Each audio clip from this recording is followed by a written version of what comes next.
Hi,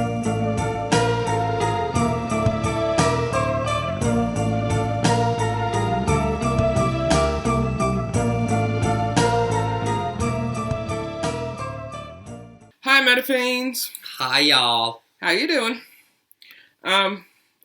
So it's been a bit of a day. Mm-hmm. It's It has been. It has been. It's Friday night. It's 11:30 at night when we're starting this. So whoop whoop. This is the closest we get to having mad parties and raves at this time of our lives. Yeah, true that. Mm-hmm. So it will be coming out this podcast will be coming out very early Saturday morning. But it'll still be Friday American time. That's right. So it's still being released on a Friday. So we're still, We're still it's good. Friday We somewhere. never actually specified what Friday. So phraseology is clever, people. Oh, it has to be in our lives, doesn't it? Mm-hmm. So we've had a mad day. Stormy had some of her therapies, and Dirk worked, and we lost because we are so good podcasters, man. So good. Mm-hmm. We're the best. The most professional. We lost the microphone. Mm-hmm. So we're just taping this on my computer, and it seems like it's doing okay. Sound quality is quite nice. We did a test beforehand. Yeah, hopefully it continues through the whole thing. And we're also decided tonight would be a great night to test a new recording on the video portion of the of the podcast, because I seem to be a glutton for punishment. You really do. So, yeah. And we are feeling warmer than usual, not just because of the fire, but because we have it's Friday night. It's Friday night, and Stormy's asleep. She's been asleep for a while. Dirk got home from work late, and one of the beauties of Dirk working at a liquor shop is that when things break, he gets to bring them home. So it's free vodka, so that makes it taste even better. Just a wee. It's not, honestly, it's not much. A wee bit of vodka. Enough to make a pea-plater like me not be able to drive, but that's all G. That is all G. And the zero sugar cranberry and raspberry soda stream mix in ain't too bad That's either. our mixer, yeah. Because all the shops were shut. That's right. When Dirk got out of work, all the shops were shut, including the servos and stuff, and it's just like, whoa, okay. What the hell? I know, right? Yeah. Anywho, people don't want to hear this shit. Streets are deserted, yeah.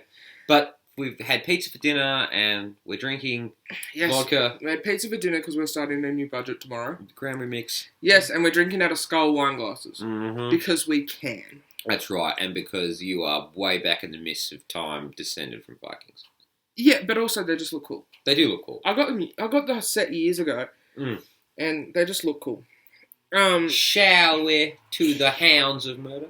Yes. Yes. Okay. So you haven't peaked? I swear by the old gods and the new and science that I have not peaked. Sweet. Yeah. Okay, so we're going to do the Frankston murders. Frankston murders? Yeah, have you heard of the Frankston murders?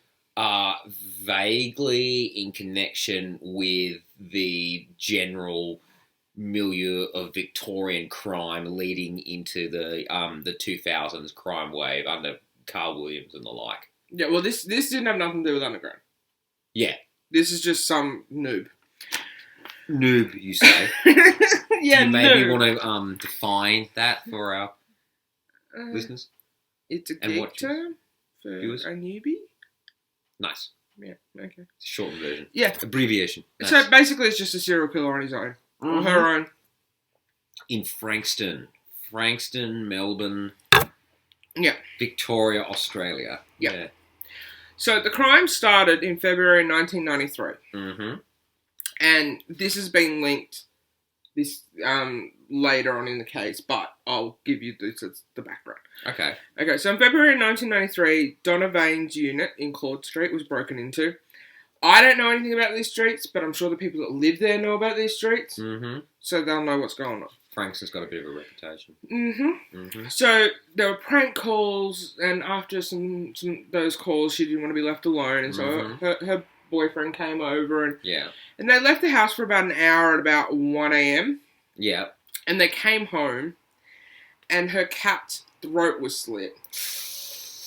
And there was blood all over, and furniture was destroyed, and it said, "And Donnie, you're dead," was written in blood on the wall. Leave the animals out of it. I honestly. know, right? I don't want to be like, the stereotypical British middle class in the 50s who were of the mind that it's okay to slap a child, but you can't harm an animal. But honestly, animals, they don't. Yeah, well, it's like when you watch a movie and you're okay with people being killed, but don't harm the damn dog. That is the discourse, isn't it? Yeah. Yeah. What do they do to harm anybody I know, in this? Right? It's just sitting there. Any of the parties. So we have 2 cats, and I love them dearly. So the first... You do love them dearly. I do. My Krampus. Krampus is my black cat, and Tortle is my tortoiseshell cat. Yeah, and Krampus is coming out of his shell a bit more. And Krampus loves me, and only me. And Tortle loves both and Dakota. But Tortle's very social. She's Stormy's best friend. Tortle loves Stormy. Yeah. Anyway, off the cats. Okay, so the first murder of this set was Elizabeth Stevens. She was 18 and was last seen on the 12th of June. On her way to TAFE in Frankston. Yeah. The next day, I believe it was, she was found in Lloyd Park Reserve. I'm sorry, that vodka's giving me a little bit of the hickey-ups. Do you need some water? No, I'm sweet. Do you need a fry? No, I'm sweet. Okay. I need more vodka. So, she was found in Lloyd Park Reserve, strangled, stabbed. Her throat was slashed, and a crisscross pattern was carved into her chest. And one branch was laid over her. One branch. So the next crime, because it wasn't a murder, but the next crime was Rosa Toth on the 18th of July, so less than a month, or about a month later. Yeah. She was getting off at Seaforth train station about 6 p.m. So, like, in July, it's winter here, so it'll be dark, cold, miserable. Yep. Probably raining in Melbourne. Probably. Not making assumptions, but it rains a lot there. And she was walking past Seaforth North Reserve, and she was attacked by a guy who was standing near the toilet block, because that's sexy. She was dragged into the park, and a fake gun was placed at her head. So she pretended to submit, broke free somehow, and ran to the road. Stopped a car. The driver took her for help. And she was in shock and shaken and stuff. Yeah. And had light injuries. I don't know what light injuries are, but they were light. Maybe they just weren't dark. What? Maybe there weren't I'm a little punctures. tired. And getting to be a little tipsy too, darling, maybe? Maybe a smidge. But I ain't no lightweight. No, you're not. But no, I suggest they were just like abrasions, small cuts, that kind of thing. There weren't too many deep lacerations or punctures. Or punches. Yeah. Like, or bruises or anything. Okay. So the reason why Rosa Toth is so important is because later that night, Deborah Freeman was abducted in her car at the local corner shop at Kananook train station, Seaford. So Deborah had a friend over for dinner. Realised that they were out of milk, and so she left her 12-day-old son, so this little baby, with this friend while she ducked to the shops. Right? Right. The friend called the boyfriend after an hour. He also called the police and the hospitals in case there was an accident. The friend and boyfriend drove around and then reported her missing. They put things on the news. Yeah. That kind of thing, because like she showed no symptoms of postnatal depression, no arguments with her boyfriend. There was no reason for her to leave. Yeah. Right? She loved her child. Yeah. The child was only 12 days old, so rough time, like getting used to no sleep, but still there was no unusual signs that she would just up and leave. Yeah.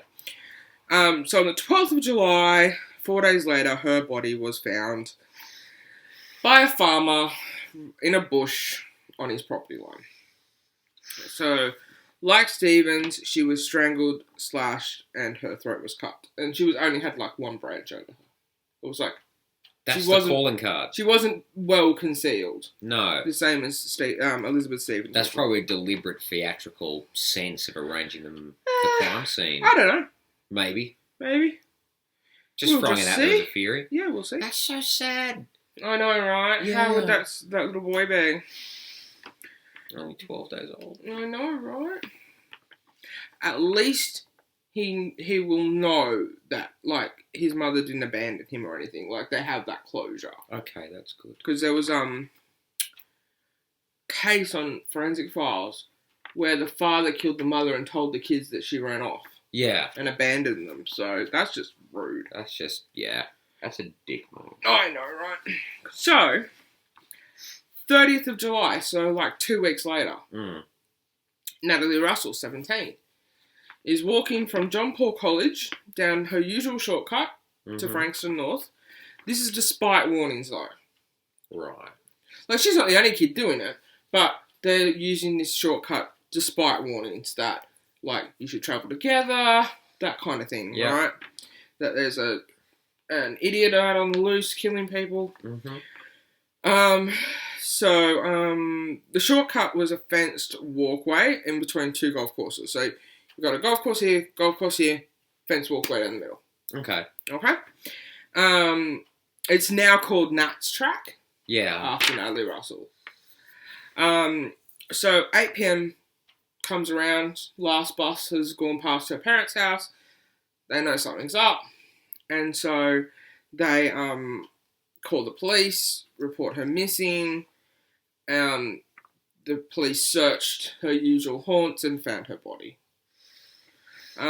She had been dragged through a hole in the wire fence. It was like chicken wire. Well, not chicken wire. You know that fencing wire? Yeah. So she'd been dragged through a hole through that fence and into the bush. Yeah. That's I've there. seen that sort of wire around the perimeter Yeah. golf courses before. She was killed in a similar manner to Stevens and Freeham, but had put up a significant fight. Like, I'm sure Elizabeth and Deborah put up fights, like, Yeah. but apparently Natalie kicked ass. Yeah. Like, if she wasn't overpowered, like, I reckon she would have gotten away. But unfortunately, she didn't. But she did put up a hell of a fight. Well, I hope that she gave out some significant damage and punishment to that motherfucker.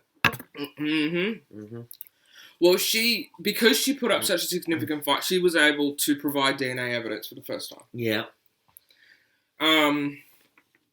So the police have been involved from the break-ins, like from the break-in in Donna Bain's place. Yeah. They've been involved, and they've been involved in all through this.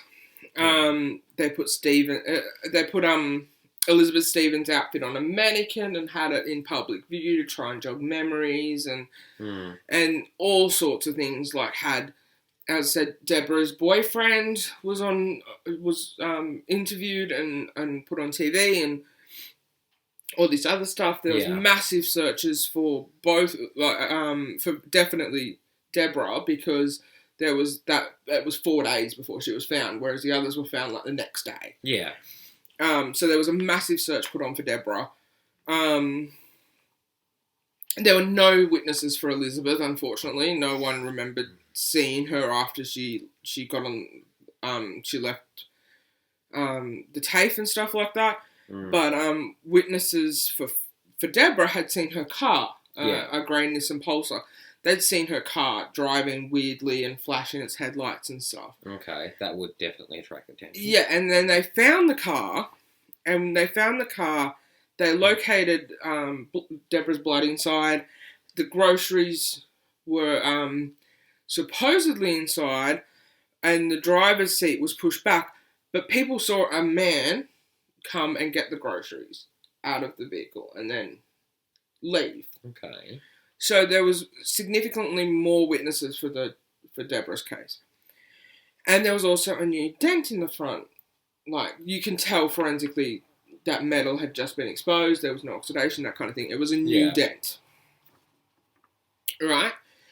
And so after the Toth attack, so after Rose's attack coming out from the train station, the one that survived, the one before Deborah, a profile of the attacker was made. And so the profile was a male, unemployed or in a menial job, a local resident, 18 to 24. Oh, excuse me. Pickles. Average looking and lives alone. Okay? The afternoon of the Russell attack, they had, the cops got a break. Yeah. Major break. Posty. Right? Right. Chick Posty, running around down Frankston, comes across this weird-looking car. Right? It's rusty, yellow, bad colour for a car. I hate yellow cars, by the way. They cause all my accidents. So, hate yellow cars. And it was a Toyota Corona. And it had no number plate, so it was automatically a bit sus, right? Right, yeah. It was sitting at the end of Nat's track with a guy with binoculars. Bit sus. A fellow with binoculars, that's definitely bit sus. So, Posty chick goes up and, like, next house, whatever, asks if she used the phone and calls the cops. As you do. In that time, she saw Natalie go up the track by herself and then saw sus dude go up after her. So she saw the perpetrator. That's a huge break. Huge break. Unfortunately, cops come, take the details of the car, blah, blah, blah, get called away before, like, to a different call. Yeah. Before they could talk to the guy. Bad luck. That's extremely bad. Extremely bad luck for Natalie. Where was I? Yeah, took details, had a car. Yeah. So investigations into the walkway afterwards, like after they find Natalie's body and everything that night, reveals that there's actually 3 holes in the fence. Yeah. And so, the perpetrator had made these 3 holes in the fence and whatnot. And they know that because each hole was cut with the same tools. They did tool mark analysis on it and determined that the tool marks on the ends of the wire were the same all the way. That's really amazing and clever that can so cool. Work that out. Yeah, well, because like when a tool is made, right, you get what's called class characteristics, and that is you can tell what kind of tool it is, like whether it's pliers or like needle nose pliers or bull nose pliers or jewelry pliers or whatever. Normally you can tell that just by the marks that they make. Yeah. Or wire snips, tin snips, that kind of thing. Because tools make different marks. But then you get into the individual characteristics, and that is what makes a tool unique. Because they're marks that are created from the use of the tool. Yeah. And that use is unique to each tool. Yeah. So like you'll have fingerprint. Kind of, yeah. And it is like a fingerprint for a tool.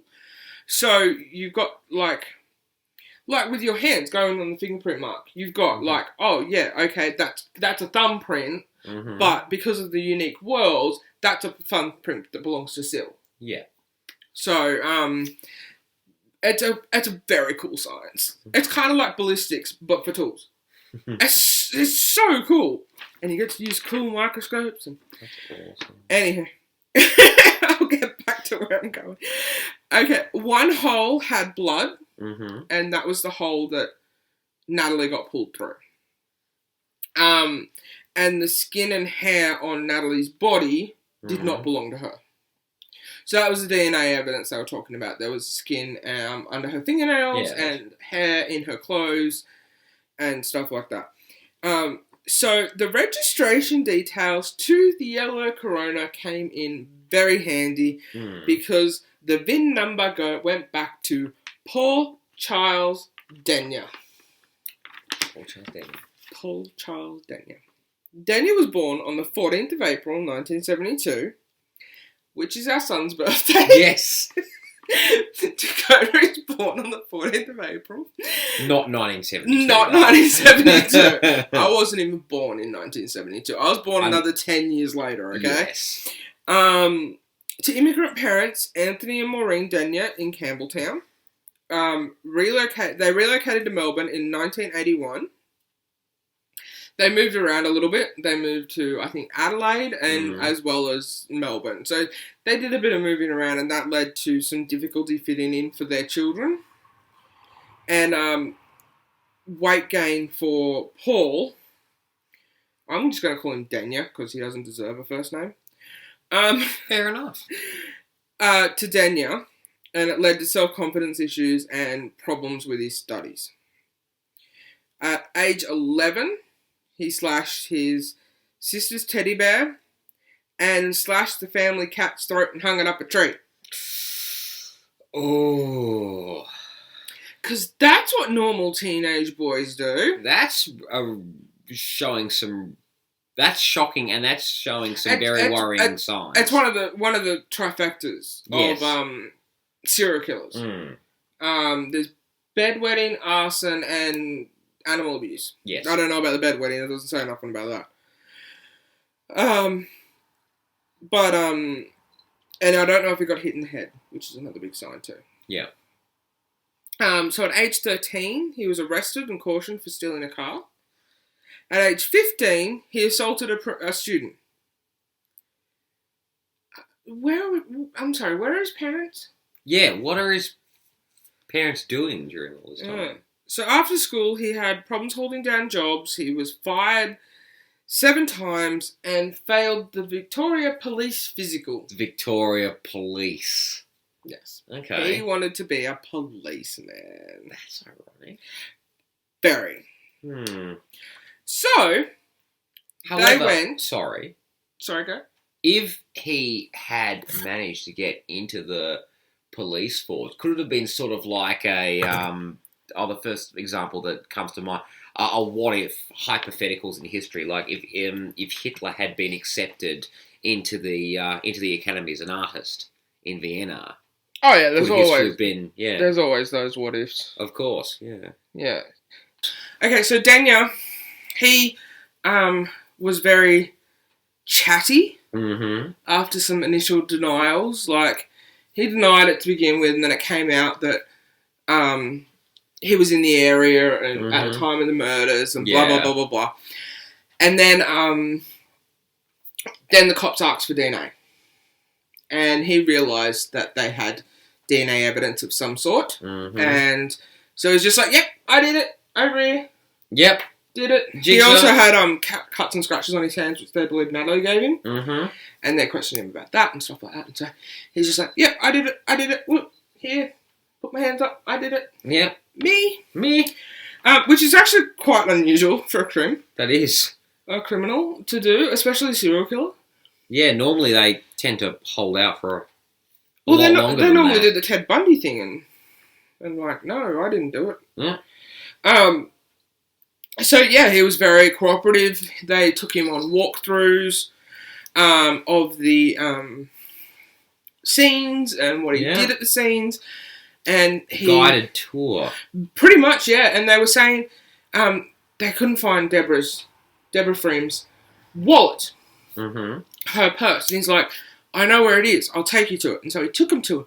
And he did this weird thing, like he was like desperately trying to find this purse. Like, and then the cops are like, it's okay. It's cool. We'll get like metal detectors out here and shit. And he's just like, no, I did it right here. And he was like desperate to show them that he did it. And that... was it an ego? He knew where it was. And it's like, you have to believe me. You have to believe me that I did these crimes. Kind of thing. And I don't know what it was, but it was just really weird. Okay, like, super duper weird. Like, Paul Denya is a classic what the fuck person, right? Yep. And it gets worse. Not worse. It's not worse. It gets differenter. It gets more unusual. Yes. Okay. Okay. So, Daniel was charged with the 3 counts of murder and 1 count of abduction. Although, technically, should have been done for 3 counts of abduction, but got done for 1. Got done for 1. Pled guilty.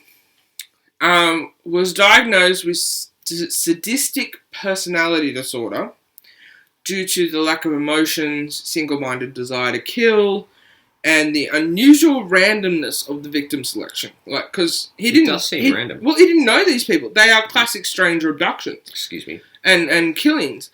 He didn't know them from start. They didn't know each other. The age range was quite narrow, but also quite broad in the fact that there were 2 teenagers plus a mid-20s. And then when you factor in the other 2 crimes, the break-in at Donovan's... Oh, I forgot to tell you. When he was arrested, he was living next door to Donovan. What? And her sister. With his girlfriend. So, yeah. Read about it. That was kind of funny. But he admitted to it and admitted to the break-ins and all that. So, Melbourne Supreme Court doled out 3 consecutive life sentences. So normally in Australia, you get done with concurrent sentences. Like you serve them at the same time. Yes. He got done with consecutive. With a non-parole period. But he lodged an appeal in 1994 and got granted a non-parole period of 30 years, which is in 2023. Yes. Doubt he'll be able to be let out. Although, here's the funny bit. 2004 have changed pronouns because Dania started identifying as a woman. Okay. Paula Dania in prison. And she would, and now I will change her pronoun because she now identifies as a woman, but she committed the crimes as a man. Yes. Okay? So I will now change the pronouns that I use in regards to Dania. Okay. Okay, so she claims that she had gender dysmorphia. Yeah. No, dysphoria. Not dysmorphia, dysphoria. Which led to her murdering the women. Right. That she didn't hate women. She hated that she wasn't a woman. Okay, but that does not. There are plenty of people that have this and do not murder people. Yes. Same as I said last night, last week with Kathleen Folbrig. Plenty of people have problems having babies and dealing with parenting doesn't give you an excuse to kill people. That's right. In my personal opinion, I don't really think there is an excuse to kill people. Just me personally. Not all of them go to the extreme. Except pedophiles. Yeah. Pedophiles, I will kill myself. So Dania began wearing women's clothing and using makeup and stuff in prison against regulations and prison orders and stuff like that. She even got assessed for a reassignment surgery. Yes. But she was rejected at this point in time. It seems like there's a little bit of doubt over her being genuine about it. Okay. And serious about it. And there is quite a physical risk to having any surgery. But there is a genuine physical risk to having gender reassignment surgery. Yes. So she was rejected.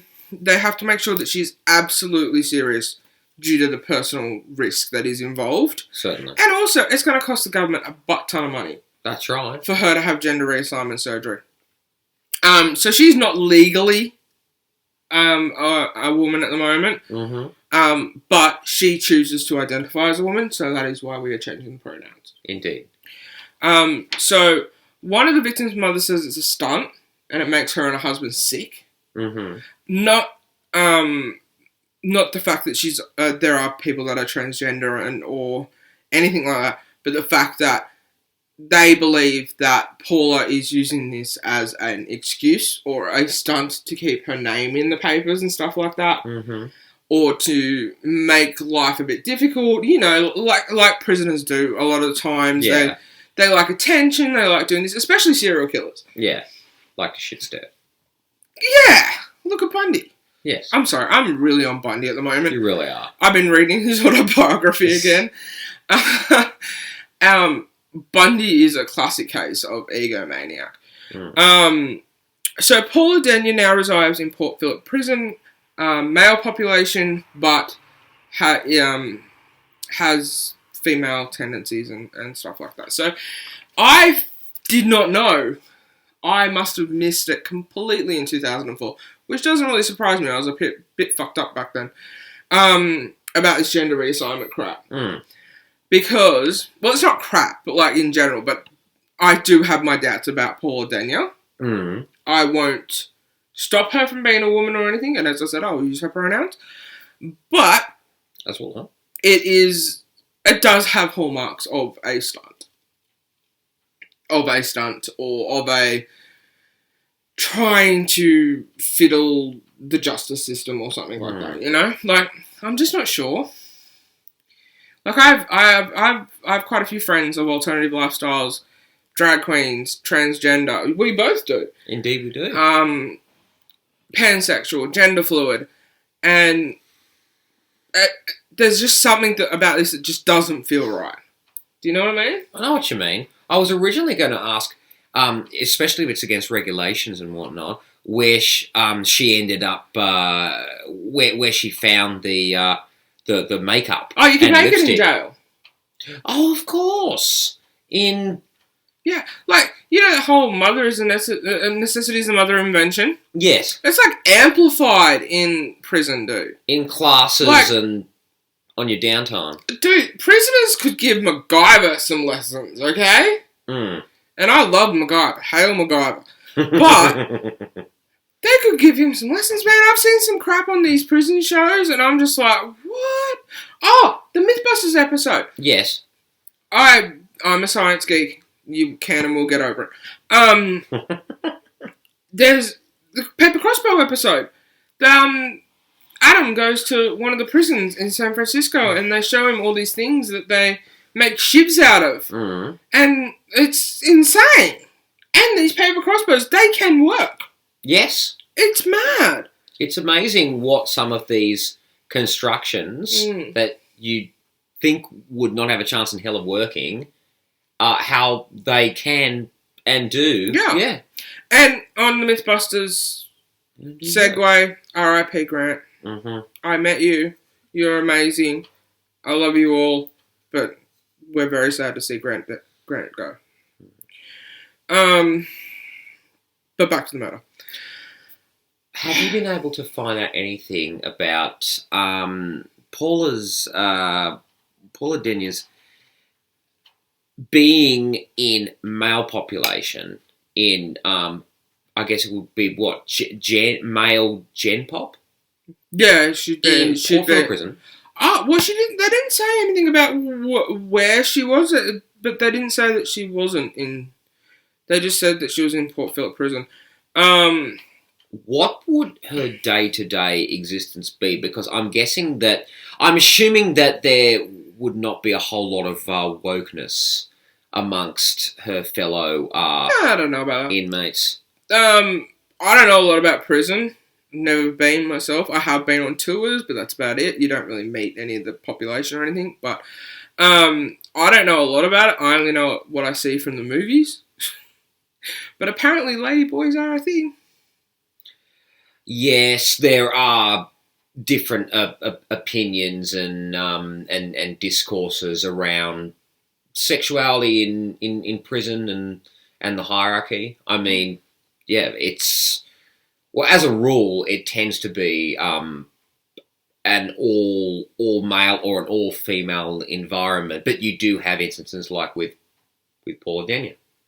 Yeah, well, technically, legally, she is a male. Yes. So that's what makes just identifyingly, she's not a more nuanced. It's definitely it's a thing. It's all sorts of angles to it. All I know is what I've heard and I've read. I believe there's still a lot of homophobia and resistance to different sort of I don't think it'd be easy, lifestyle. But I'm not giving her any sympathy. No, She ended up killing 3 people. I know. I'm just be interested to know what that experience is like for her post. Yeah, right to Post her sentencing. Dude, I am putting a free-for-all out there. If people want to write us an email or write us even a letter, if you are a convict or know them or something like that, write to us. And if we are wrong in anything, please correct us. Please let us know. But yeah, Paul Daniel was quite. I've always been a little bit fascinated with him. Mm-hmm. Not because of him per se, and I'm saying him because this was back when he was identified as a male. Switched pronouns. That profile of him was mighty close. Mm. Yeah, he didn't live alone though. He did live with his girlfriend. But he was unemployed. He lived in the area. Mm-hmm. It was the age group. So yeah, this case is what got me interested in profiling. Mm. And I think it's so darn cool. Damn straight. Yeah, I did a trimester of profiling at uni, and I thought it was so fun. Wicked creepy, but fun. That definitely sounds up your alley. Oh, like one of your interests. Definitely. All right, so only 3 years left until his non-parole period is over. That does not mean until her non-parole period is over. Mm-hmm. That does not mean that she will get parole. Sorry, I got my pronouns confused there because she was sentenced as a male. Yes. So I got a little confused. Sorry there. You are forgiven. So yeah, she has 3 years of her non-parole period. Mm-hmm. But that does not mean that she will get parole. Yes. Her sentence is 3 consecutive life sentences. That's it. It's just they thought it was unfair not to have her have any hope. Mm. So they gave her a hope. But I doubt she will be let out. She is a danger to society. Yes. And from the sounds of it, she has not been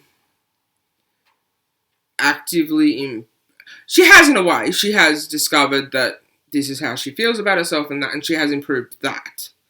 But I haven't read anything about her improving her... Like, Matthew DeGrucci, right? Killed 3 of his family members in a mass murder, but he made efforts to make his life better. Yes. Before he got out. The self-improvement, yeah. So there was that self-improvement of... as I said in that episode, it doesn't sound like much, but having a bank account, having a Medicare card, having your tax file number, all that. He got that done in prison. That is not easy. No. And he had a definite time that he would be released. So for him to have that gumption, I suppose, to try and get his life together and try to be rehabilitated. And I said it in that episode, if he can prove that he's rehabilitated and blend back into society, more power to him. I don't see that kind of attitude coming from Paula Daniel. Yeah. What I see is spotlighting and showboating and all that kind of thing. Another difference between Matthew DeGrucci and Paula Daniel is Matthew has never spoken about it. At all. Won't speak about the murders at all. Never has. Probably never will. Yeah. So he didn't have that spotlighting and showboating and stuff that Paula Daniel is. So I really don't know. I don't think she's going to be released. But you never know. The justice system can be fucking stupid sometimes. Damn straight. Like, seriously fucking stupid sometimes. What's the literature like about Daniel? Have there been any biographies or documentaries? There's Forensic Files episode of him. There's Case Files episodes of him. The Forensic Investigators. Sorry, not Forensic Files. Forensic Investigators. That is a really good one, actually. There's also lots of articles and stuff like that. I don't think it's... I think Paul B. Kidd, my favourite crime author. I think he's written about him. I would have to go back through my books and have a look, but I'm fairly sure he's written about him too. Okay. He is quite a what the other crime podcast would say. He is quite a heavy hitter in Australian crime, especially being a serial killer. Yes. He's one of our more prolific serial killers. And he, there is a lot about him. There isn't so much a lot about since she has become a woman, but there is a lot about Paul Daniel. Yeah. So there is quite a bit of literature about him, but it just doesn't seem to go into the details of sometimes what we ask questions about. Yeah. It's more details of the crimes and that, which is great. Like, Elizabeth, Deborah, and Natalie deserve much more recognition than Paul ever has. But unfortunately, it doesn't go into like the nitty gritty that we like to talk about. So it's illuminating in some aspects, but it's scant in other aspects. Yeah. So that's Paula Daniel. One of the more interesting characters in Australian true crime.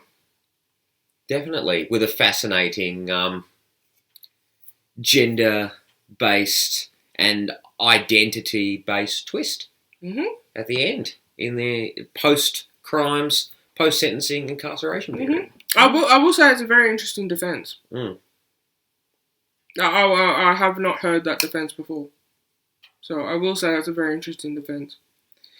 Next week, we are going to have another request from a friend of ours. Because, Which friend is this? Tammy.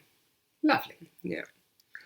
And so we're going to do her request. She requested Carl Williams, who is a underground gang kingpin. Yes.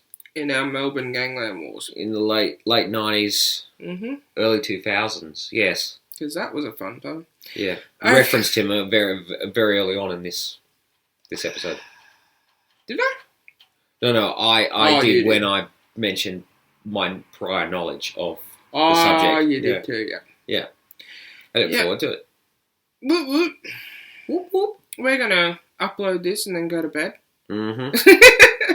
Oh, maybe up to the dishwasher. Maybe have another drink of poo. Oh, yeah, Definitely. Sorry, I'm speaking like I'm texting. Millennial issues. Yes. Although I'm not a millennial, I'm a zennial. And it's also... Because I'm old. Saturday morning, Australian time. Yeah, it is 12:15 Saturday morning. Yep. And this will be up in probably about 10 minutes. So, I'm hoping so. I'm hoping my computer behaves and I can get it up. Yes. Because we were running late today. Indeed. So. But everyone has days like that, I'm certain. Definitely. Yeah. Alright, Metafiends, we will see you later. See you later. Bye. Bye.